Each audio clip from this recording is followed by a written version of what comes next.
So చాలా మంది అంటే వెబ్ సీరీస్ నుంచి ఫిల్మ్ ఇండస్ట్రీకొచ్చిన తర్వాత మళ్ళీ వెబ్ సీరీస్ చేయడానికి ఇష్టపడరు.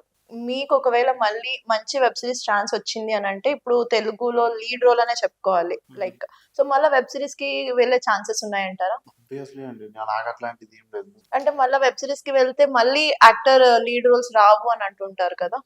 లైక్ అట్లే లెవెల్ బై లెవెల్ వెళ్ళినప్పుడు మళ్ళా డౌన్ లెవెల్‌కి వెళ్ళొద్దు అంటారు. మన లెవెల్ ఏదైనా అంటే నాకనిపించింది ఇదొక లెవెల్, ఇదొక లెవెల్ అనేది కాదు. హ్మ్. ఇప్పుడు 'ఫ్యామిలీ మ్యాన్' అనే సీరీస్, లేకపోతే 'మిర్జాపూర్' అనే సీరీస్, ఇవి ఎక్కడ తక్కువండి ఒక సినిమాకి ఒక్కొక్క ఎపిసోడ్ ఒక మూవీ లాగా ఉంటది కదా! సో ఆ! ఎక్కడైనా వస్తే మన క్యారెక్టర్ తోని మనం యాక్టింగ్ తోని ప్రూవ్ చేసుకుంటే ఎవరైనా తీసుకుంటారు మళ్ళీ. హ్మ్. లేకుండా ఇలా తక్కువది కాబట్టి నేను తక్కువనే చేస్తా అంటే మళ్ళీ అటే వెళ్తుంటాం. సో యాజ్ యూజువల్ గా నేను సింపుల్ గా యూట్యూబ్ మందమే చేస్తా అనుకుంటే అంతే. Like I always feel fingers లో దొరికేవి అన్ని చాలా చీప్ గా చూస్తారు అని జనాలు. ఎగ్జాక్ట్‌లీ. సో దాంట్లో కూడా నువ్వు కరెక్ట్ పర్ఫార్మెన్స్ ఇస్తే ఎవరైనా ఈడు బాగా చేస్తుంది కానీ మళ్ళీ పైకి గుంజి ఉంటది.